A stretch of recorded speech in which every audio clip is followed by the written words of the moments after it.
if the soul makes this decision and it comes a point in everyone's life, which I had to do, where you consciously say, I want to be here and I remember why I'm here and I'm Wow. willing to do my job.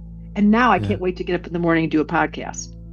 So there's a Yes. time in everyone's unconscious mind where they have to sign on the dotted line consciously because you came here and you signed the line, but you can't remember. Mm-hmm. Mm-hmm. That So it's was like a me. re-signing the contract and saying, I chose this. Bingo. Today we have the extraordinary Debra Silverman joining us on the James Xander trip. Debra is not just an astrologer, she's a gifted psychotherapist, author, and teacher who has spent nearly 5 decades guiding people through the deepest layers of their personality, helping them navigate life with the combined wisdom of astrology and psychology. Debra has touched the lives of thousands through her private sessions, her podcasts, videos, and best-selling programs. Her brand new book, I Don't Believe in Astrology, invites readers into a profound exploration of how astrology can unlock our deepest human potential. Debra, I'm thrilled to have you here. Welcome to the show. Thank you. Thank you, James. I would love to start with the opening page of your book, in which you write, to all of you who for almost 5 decades have sought me out and invited me to sit next to you as you opened up to your depths and shared your life story, I have loved listening to you. I adore humans. I carry an unabashed love for the victors who made it through their pain, and as well for the perpetrators who created it. This opening is so tender and powerful. And I wanted to ask you, how has exploring human lives and human pain and human joy for nearly 5 decades, how has that shaped your heart, your mind, your soul? That brings tears to my eyes. It's so funny. I'm such a mush. I write that in the book. It's embarrassing, but it's true. I have Mars in Cancer and Scorpio. I've got quite a bit of water in my chart. I came from a very, as we probably all have, dysfunctional family. And I just found out something recently about one of my family members that I had no idea about. His son recently called me, and it was like, that can't be true. So, just more evidence of the human dimension that showed up in my life that was really painful and distorted and operating as unconscious creatures. So, I kept raising my hand. I felt like I was like the kid that kept going, "Excuse me, why are we so fucked up? Like, is there something I could do about my family? I'm not quite sure what's wrong with my mother." I one day left the telephone book open. This was not very nice for my mother to psychiatrists. I was a teenager and she came home, the yellow pages, we probably don't even know what that is. She came home and the book was open. And I said, Mom, you need help. You have no meaning in your life. And she was like, so offended. But I had this very youthful curiosity, and how it shaped my heart is, as the years have gone by, is just the compassion that it's no one's fault. It's the nature Mm, of the beast. It's the design of the human condition. It's the way that the mind doesn't have a natural default to kindness or to forgiveness or to honesty. By nature, it goes the opposite direction. It lies, it can't forgive, and it blames. You've probably read that at the beginning of my book. So that very human nature dimension became so curious. And while psychology tried, because I did go to graduate school and learned it, astrology figured it out. And that's mhm. where my passion really showed up. You said in the book that it's a setup that you can't win, that you're designed to go through these challenges and confront your flaws. And I find that so funny, so rebellious, also so freeing, that to know that, okay, this was all a setup. And the things that I think I'm failing at, maybe I'm meant to find challenging. Not maybe. Yeah. I wanted to call the book You're Fucked Up and I Still Like You, but they wouldn't let me. That would be a Yeah. great And title. I thought that was such a great title. I know, but for some reason, um, they Maybe just the thought it wouldn't sequel. sell. Well, it's the whole book is You're Fucked Up, and I'm not doing that again. There's no sequel. No, that was a very hard, large mountain to climb to write this book, and I'm good now. How long did it take to write the book, and what was the most challenging part? getting started, resisting. I write in the book when you get to the back of the book, when it's, the first line is, "I shouldn't tell you this, but I didn't want to do it."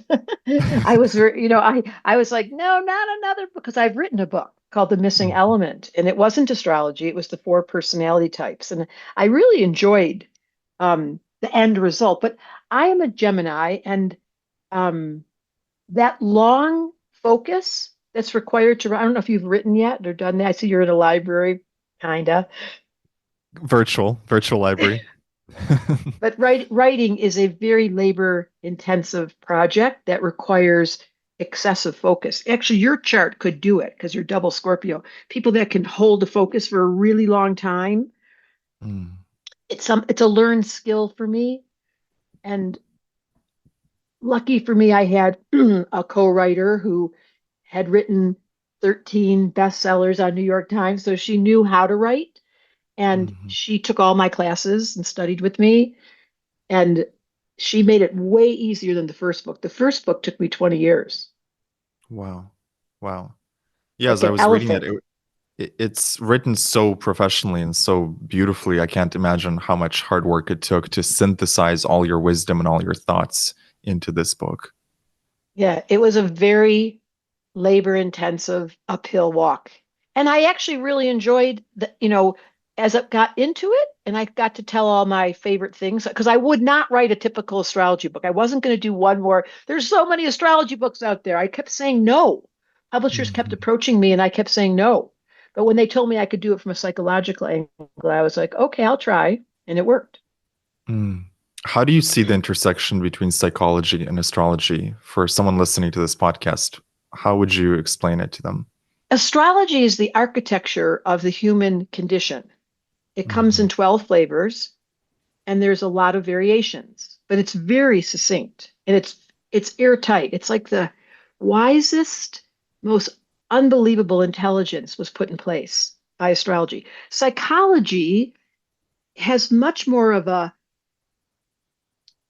variables, like a lot of options, a lot of different schools of thought, a lot of different points of view, a lot of different like some people, do you love your mother? And some people couldn't care less about asking that question. Some people want to process your childhood, and some people don't want to process your like there's so, but astrology isn't like that. Astrology has a very solid structure, like bones that are put in place across time. It's 4,000 years old. So it Mhm. has this wisdom, and you'll see in the book the quotes that I use. Like Carl Jung said, psychology will be a dinosaur science until it includes astrology. He was like, this doesn't serve people until you know what the promise at a soul level is that they came in with. If you're just like what you said, everyone's screwed up, but we didn't really know it. Well, astrology screams you're screwed up. There's no Mm. pretense. Like if you're a Mm. Virgo and you criticize the shit out of yourself, we won't be surprised. And if you're a Gemini and you forget where you were going and you're all confused, you come in and tell me, I'm very scattered. I go, yeah. Like I'm not going to make you different. I'm going to Mm. facilitate the high road. A lot of the book is the high road and the low road. There's a variable how you'll, but those things aren't debatable. They're not move. Like you are your sun sign. That's one piece. I know I'm talking Mhm. to a Virgo, and you are the rising sign is the soul. It's called rising or the ascendant. And now that you have the correct birth time, you are a double Scorpio. So your chart as a Virgo Scorpio, you analyze the shit out of everything. You take the hood up, then you put the hood down, then you take it back up again, then you start taking it apart. Then everyone's like, "Can you calm down, James?" You're like, "Oh no." And everyone else is like, calm down. Like, why are you so like go have fun? You're like, no. That is so true. That is so true. I perceive everything and I observe everything and I all I want to do is understand Get deeper and get to the truth and analyze and let's go a few layers deeper. I think that's why, in my personal work I do a lot of work with psychedelics and I love how psychedelics bring me to that depth and we can go deeper and deeper into the psyche. because you're willing as a double Scorpio, you like destroying the pretense. Now, for Mhm. some people, a Gemini would be like scary, like psychedelics, enough of that. But for you, because I don't know if you know this, that you were born when the moon was in Scorpio, but Jupiter, the biggest planet in the heavens, it's 1,000 times the size of Earth. We can't, like, if you look up, it's actually last night it was there. The moon is next to Jupiter, and there's this big, it's giant. And when you were born, that happened to you. So what that Mm. means is Jupiter being the biggest planet in the sky that's really fat, and it's sitting next to your moon, your emotional body in Scorpio, the detective, you're like, I'm never done. I can't get enough, whether it's sensuality, sexuality, indulgence, psychedelic, you're like, give me more. Absolutely. Now, Absolutely. that's not true for the rest. That's why we listen to your podcast, because you stimulate the part of us that's scared. Wow. What else do you see in the chart? This is so Yeah, fascinating for yeah, me. you're not getting a reading. That's what everybody always wants. So I'm here to give you a teaser and to give you The a couple teaser. potato chips and a couple Hmm. potato, and you'll be like, I want some more potato chips because the Absolutely. information is so profound. The short answer is Jupiter conjunct the moon means you've got a very large Jupiter emotional body in Scorpio. So there's nothing about you that can go halfway. You exaggerate your emotions. You're a very emotional creature. If people are dumb or numb or internal or fake, your whole system goes. Blah, blah, blah, blah. You can't stand when people aren't Mm. being real and having deep conversations. Am Absolutely. I right or am I right? You're right. Absolutely. So, in your book, you talk about the ego versus the soul and what does the soul want? And I feel like that's the core question in everyone's mind. What is my purpose? Why am I here? What does the soul want? How do you help people uncover their soul's purpose? It's just what I said. So if the rising sign is the soul or the higher self, and yours is Mm, Scorpio, and your personality is a Virgo who wants it to be neat and organized and systemized, and Scorpios doesn't care. In fact, that's boring to Scorpio. So you have a distinction between your ego, the ego, everybody's ego is their sun sign. Let's start there. It's the mhm, knee jerk response that you do when someone triggers you. mhm, Personalities are based on ego. Raise your hand if you have an ego. Oh, look, everyone's raising their hand. We all have an ego. Yeah. The soul, on the other hand, is quiet. It sits in the wings waiting for you to discover. Why do people study astrology? Because if you don't know the distinction of what, to your point, like, what do I want to be when I grow up? What's my purpose here? How can I best be of service? If you don't use that question as a soul, you're operating with an ego who will eventually be your demise because the ego is all about the outer world. Do you like me? How do I look? Am I making them enough money? Do I have the girlfriend? Do I have a good job? It's a wonderful, by the way, you have to have one or you're not going to get to the bank because they mhm, want your name and your number to get your money. But on the other hand, the soul is very quiet and mhm, it waits for a crisis mm. to call your attention.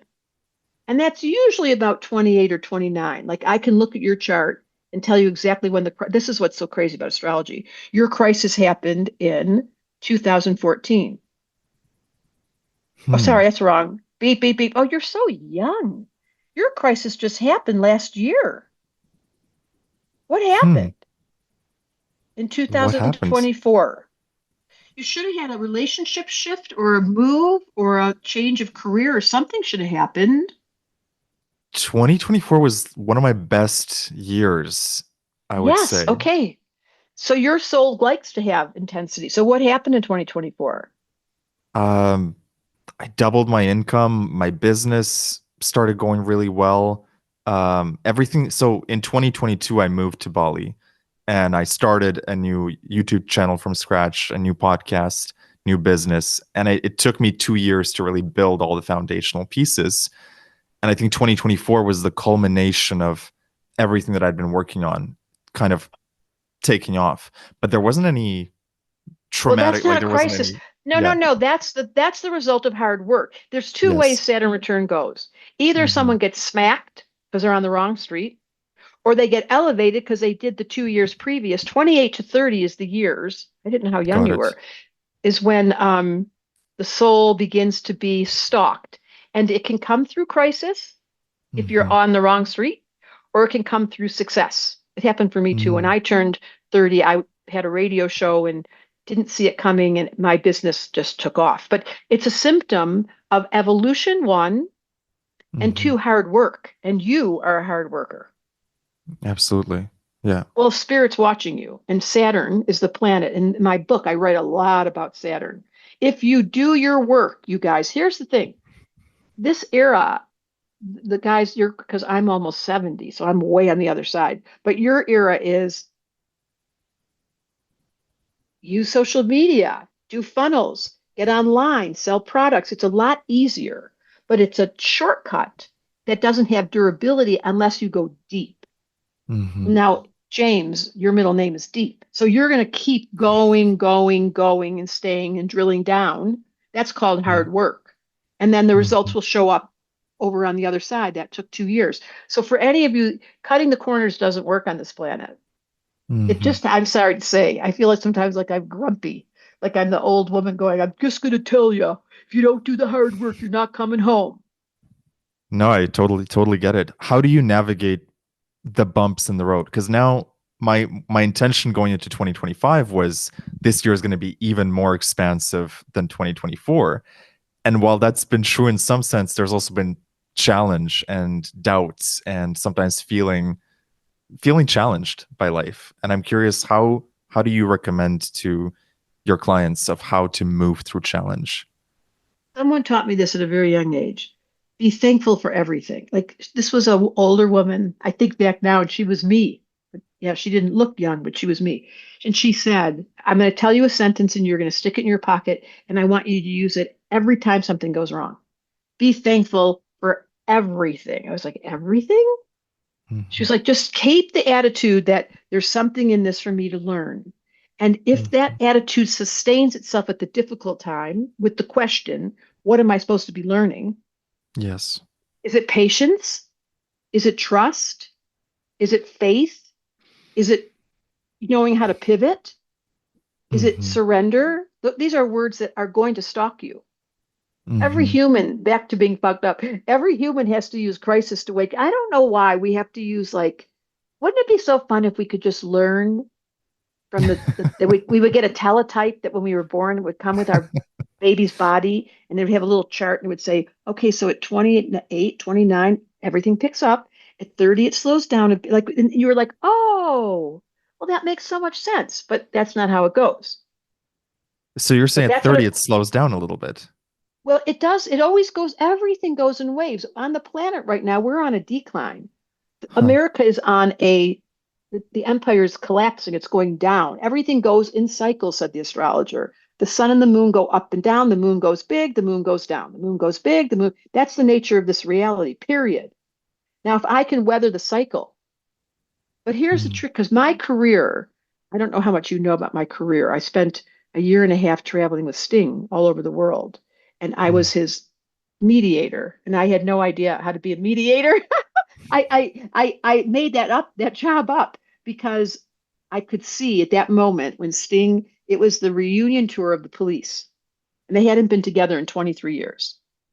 So they had broken up completely. And then some great guy came and said, I got an idea. Let's have a reunion tour of the, of course, it's sold out in every city across the world. But the guys didn't get along. And Sting kept saying, it's like going to sleep with your ex-wife. Who wants to get in bed with her?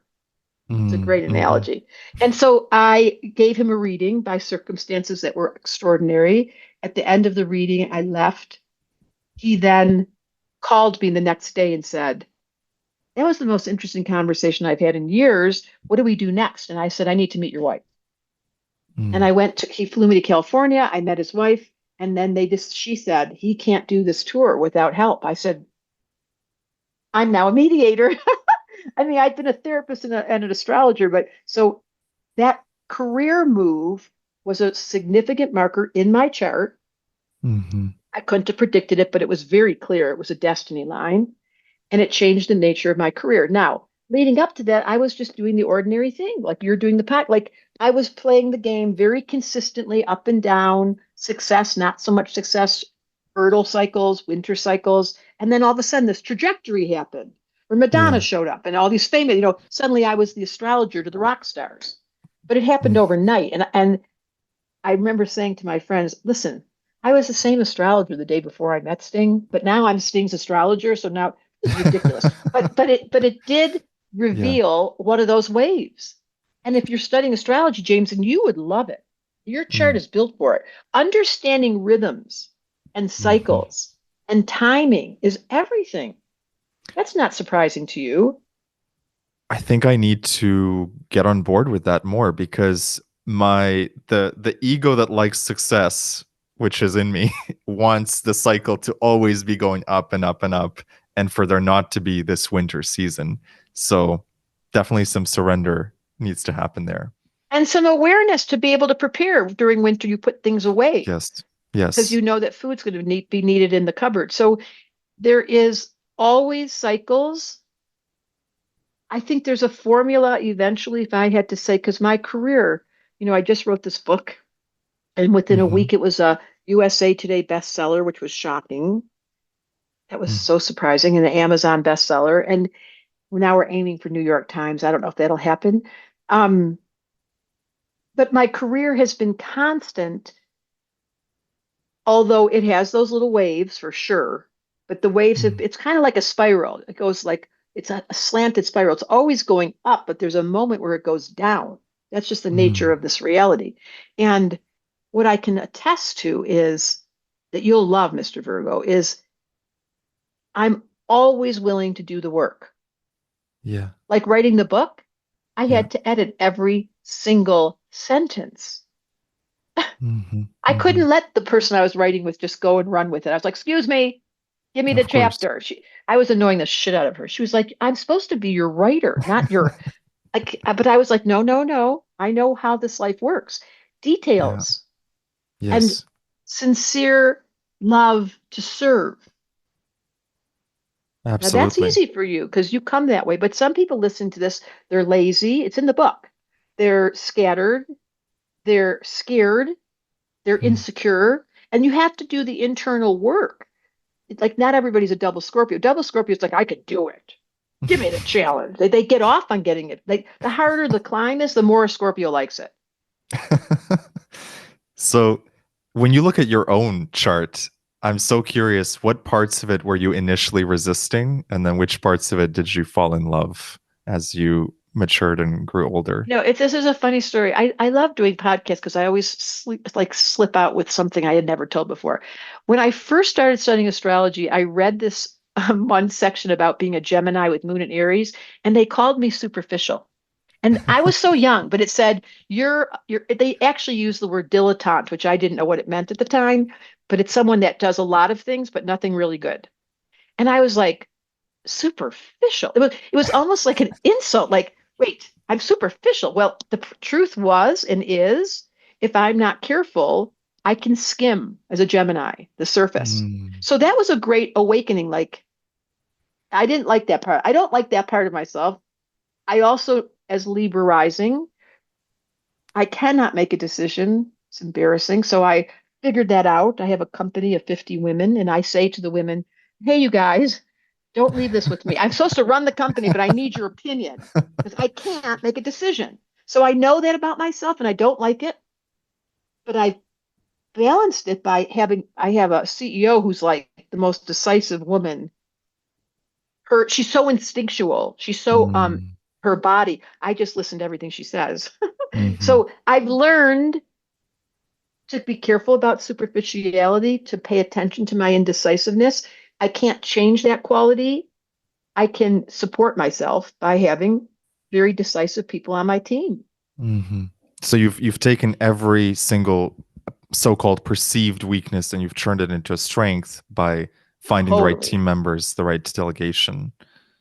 Yeah, like I have another part of my chart that this my moon squares my Mars, which means nothing to anyone listening. But the short answer is it made me embarrassed by how sensitive I was. So I would shut it down and I got an ulcer at a very young age because I was just not willing to ever let it come up and out. And then I did therapy. Hmm. And then I became honest and said, like, you almost made me cry at the beginning. Whenever I hear those intros of what I've done this life, I'm always like, ooh, it's Mm. embarrassing and impressive. And it moves me to vulnerability, which I used to fake and hide. Hmm. And so I learned that from my chart. Like that's dangerous for me to walk over my feelings, Hmm.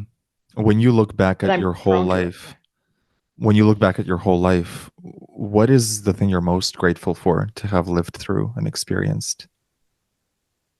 Wow, you're so Scorpio. That's such a Scorpio question. When I look over my whole life, what am I most grateful for? I think having a child Mm, and understanding true love in a way that you can't imagine what it's like to love. It's like having a pet for some people that don't have children.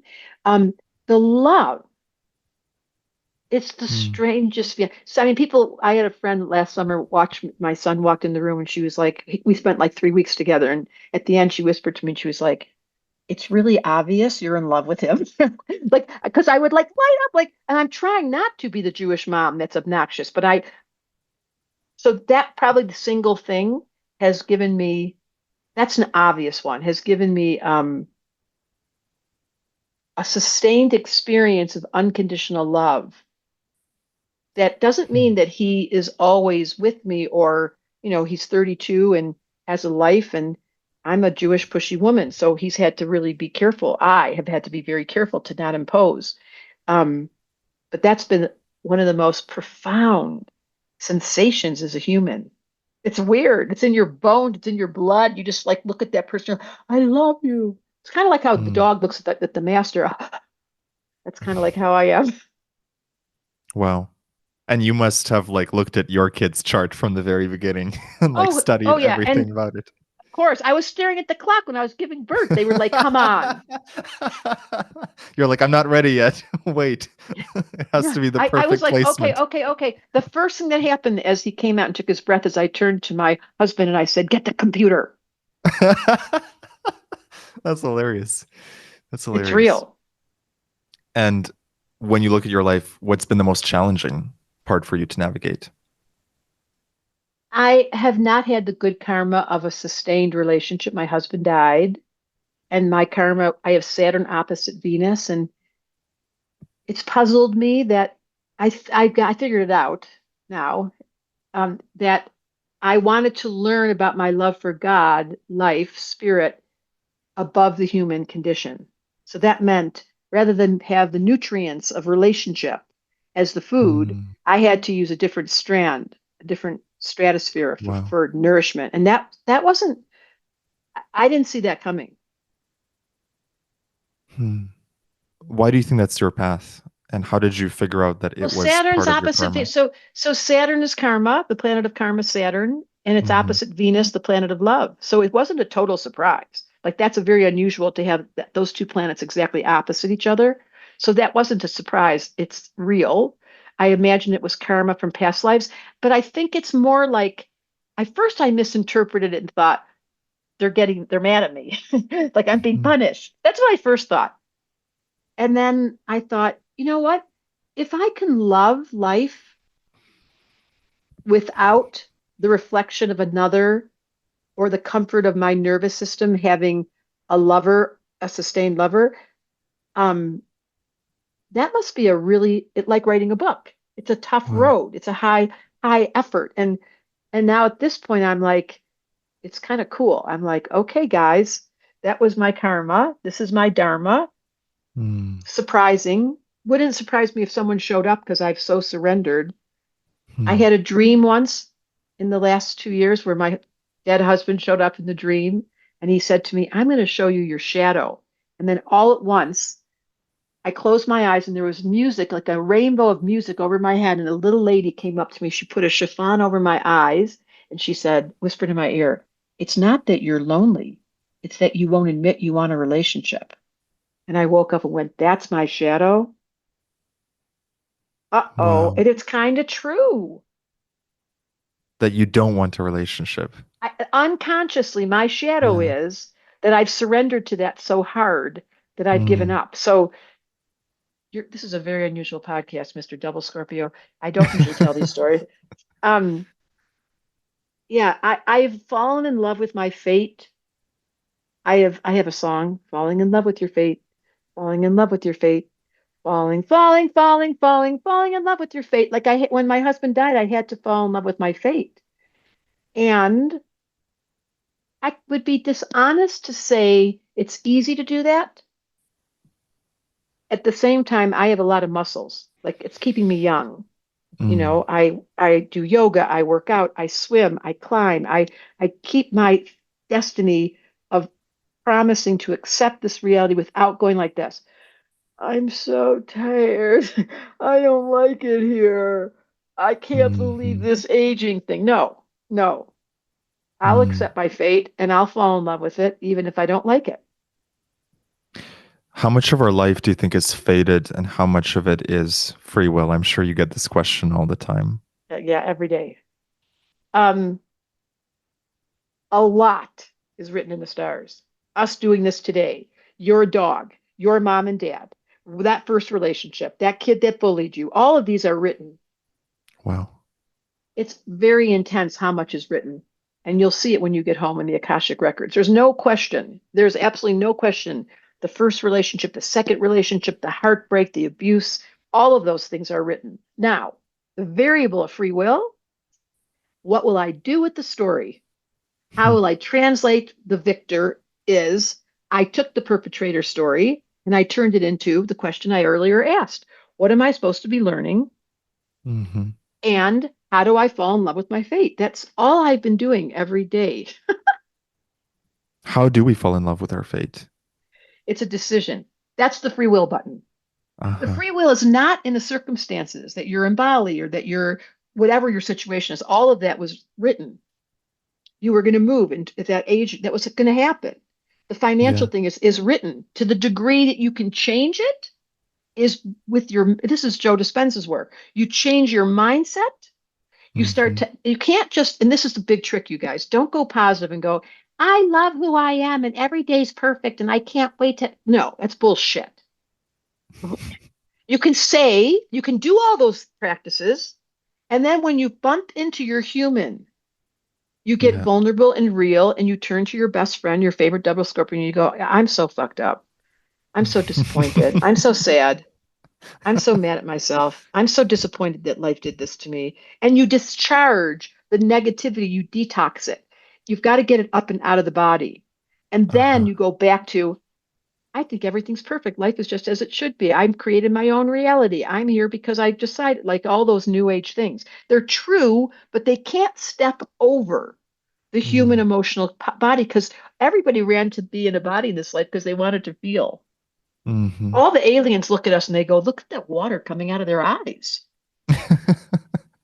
Sometimes it feels like this roller coaster of everything's divine, everything's working out, and then, oh fuck, and then like back up, and then does it ever feel like that to What did you, I where it's tell like you? I going, just yeah, told you that.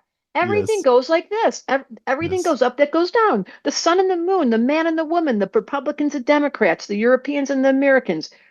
That's the hmm. nature of the beast. I mean, get used to it, said the 75,000-year-old. Get used to it.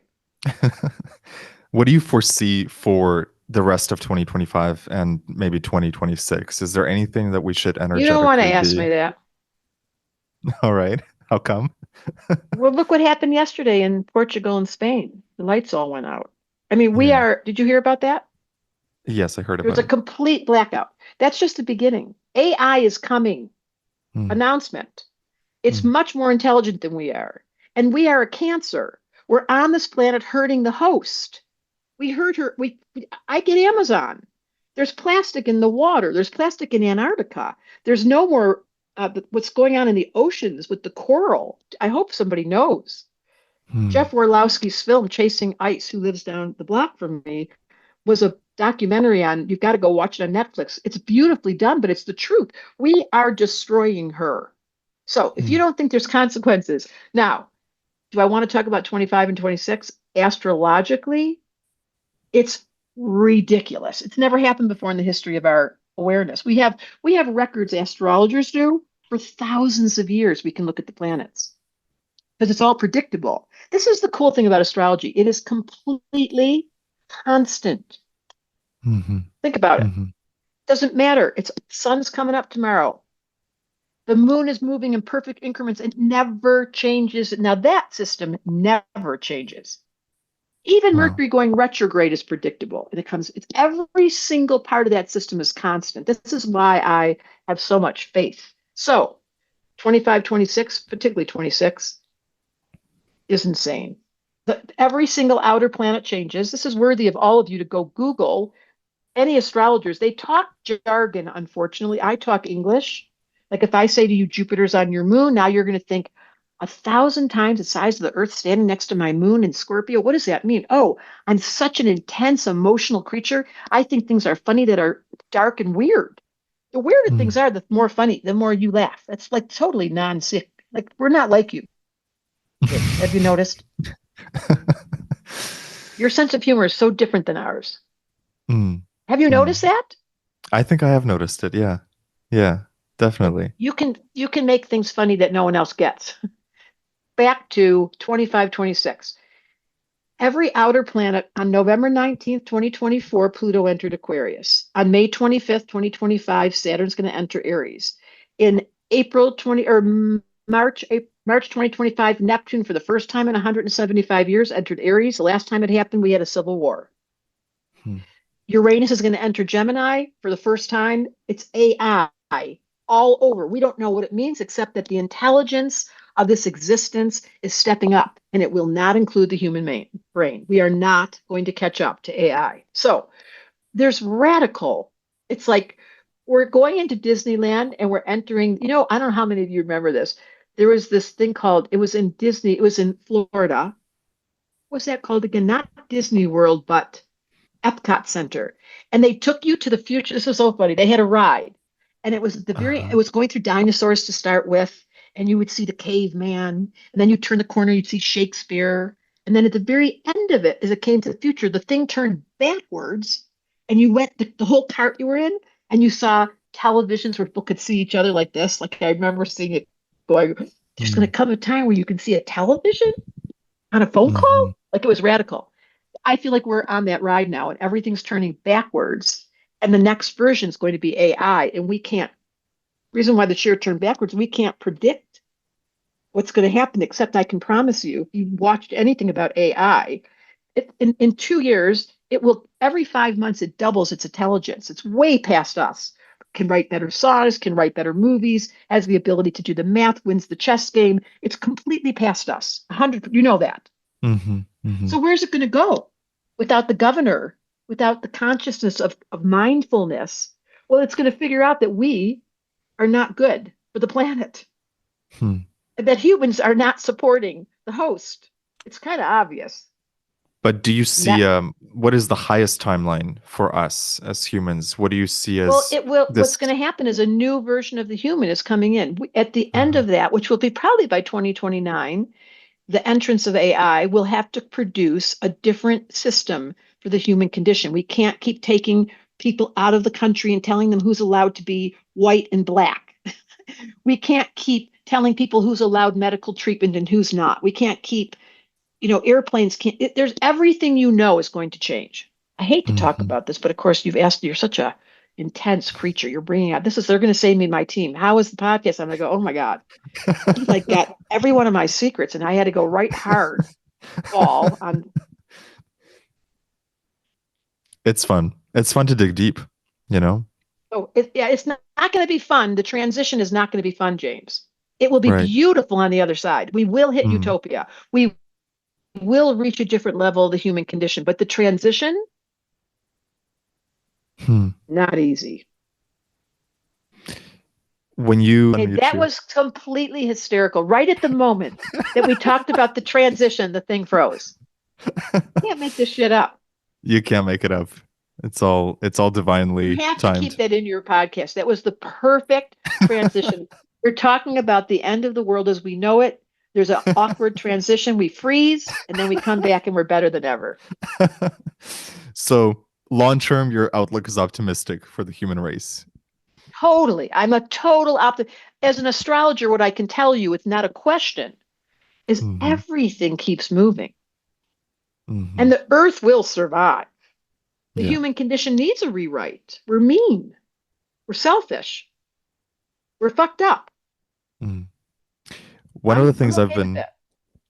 talking of fucked up, one of the things I've been looking at is my shadow and the things I'm unconscious of or not fully looking at. And I'm curious, how has your journey with shadow work been like? And how do we fall in love with our shadow rather than resisting it? Don't fall in love with your shadow. It's the stupidest thing. Don't fall in love with your shadow. That's the darkest part. What you're going to do is put light on it and change it. Right. Okay. Fall in love with your shadow. Okay, I like the theory. It's a great spiritual theory. That's what medicine's for. That's what psychedelics are for. They are like lubricants for Mm. the part of us that we don't want to see. Hmm.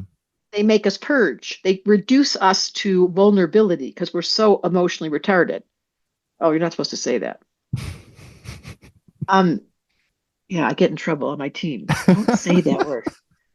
I did it again. See? In the book, the shadow is brought to you by the North Node. And in my school, I should say. So, you guys, I have a school. It's only 6 weeks. You want to learn about your chart? It's all about you. There's only 10 people in the room. Up comes your chart. You get 6 weeks of learning your shadow. One whole class is devoted to your shadow because Wow. you're absolutely right. You cannot exist in this reality with undercurrents. It's just like why I had an ulcer. If you don't detox and Hmm. admit to your vulnerability, to my shadows, I seem to, a woman told me I didn't admit that I wanted a relationship. I guess that's true. It's hard to admit to the shadow, isn't it? Yeah. Invitation of using astrology to figure it out. Like that's Hmm. the gift of astrology. You find out what about me is excessive. Like I have excessive energy. I have so much fire in my chart that if I don't run, bike, hike, I go crazy. That's not true of other people. So I figured it out at a young age. Was, oh, Deb, this is really important. When I learned about my chart, I was like, geez, I got a lot of fire. This is you can say when we hang up, geez, I got a lot of Scorpio. Who knew? Mm-hmm. And then delve into the high road and the low road and figure out how to do both sides. Can you explain that? So there's a high road for me and a low road with that aspect of myself. Everybody. Yeah. So I did it earlier. So the high road of Scorpio is profound psychological awareness that penetrates the veneer and accesses deep truths that take us to a higher level of consciousness. The low road of Scorpio, addiction, secrets, overindulging, and Mm. being mean to oneself, really having a hard judgment. I don't look good. I don't know, like really negative gremlins. So be careful. Hmm. Work to do. Work to do.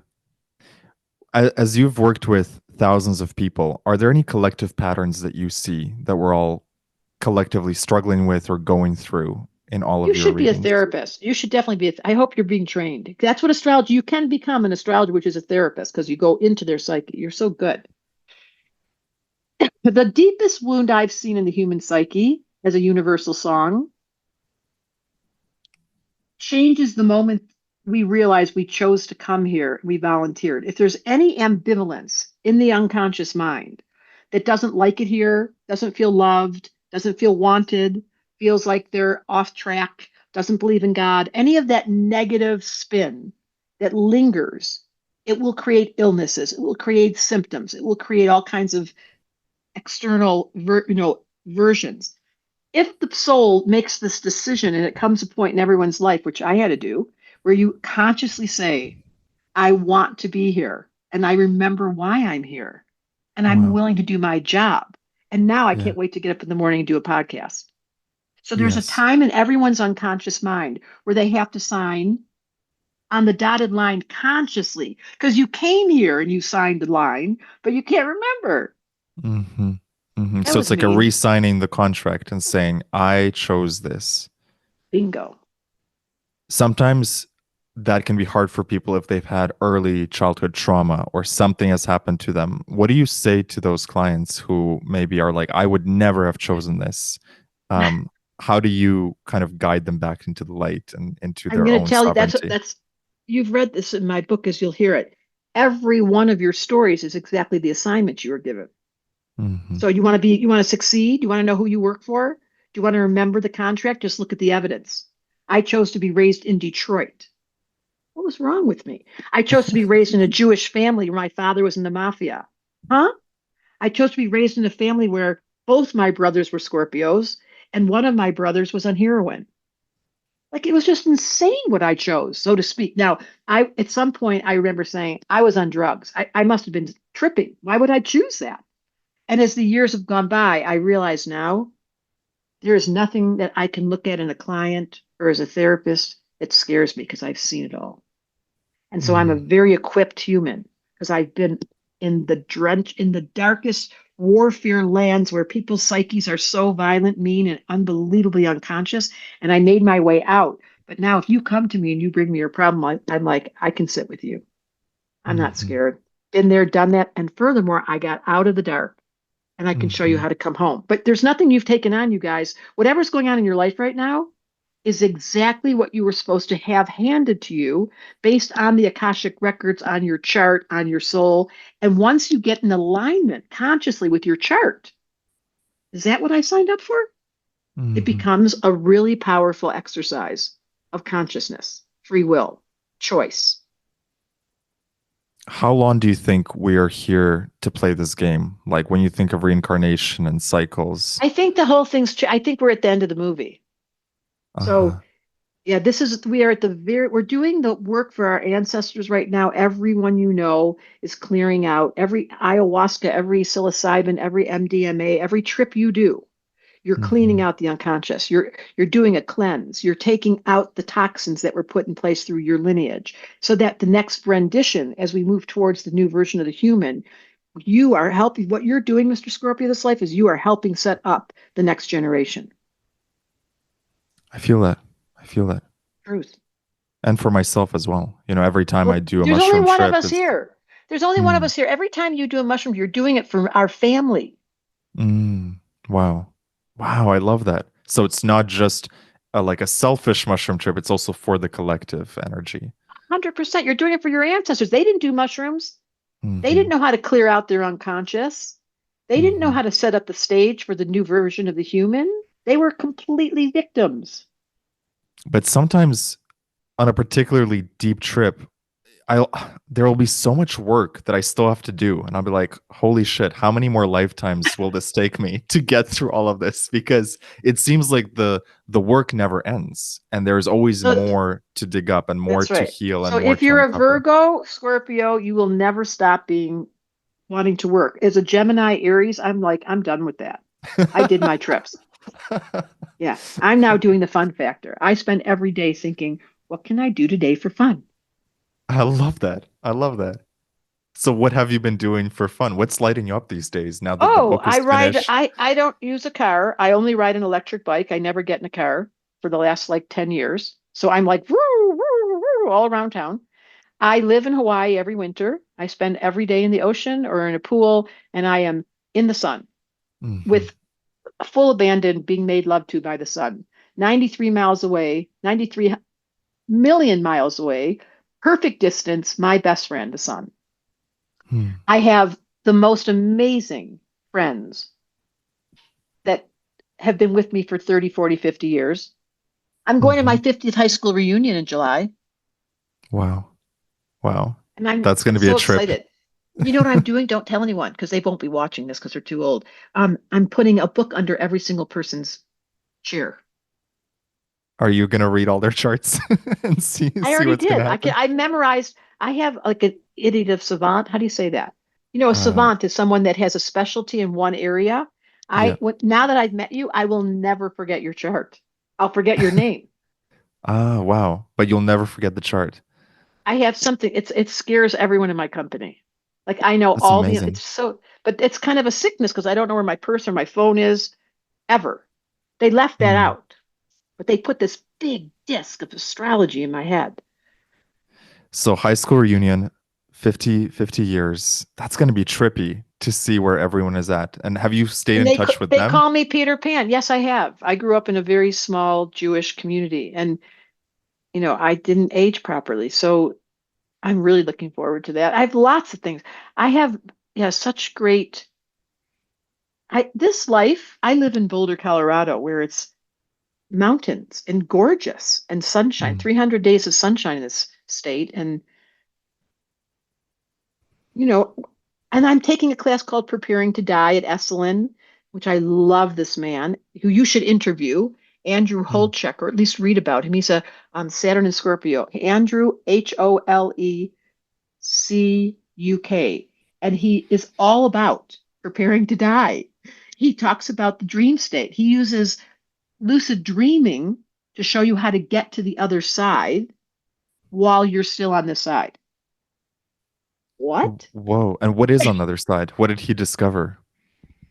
He's done the dark room for 30 days, just came out of it for the like third time. There's no question. If any of you want to watch, you should look up near death experiences.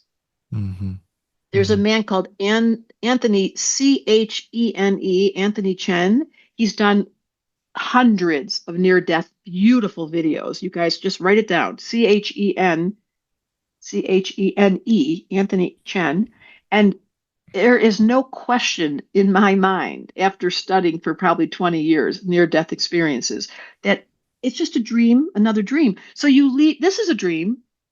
There's the dream state at night, and there's the dream state on the other side. Now there are different elements. There's different a constitution of that level of awareness. But he's teaching us how to slide between the dream time and this time and the death. Like, don't be so Mm. fearful of death because it's just another dream.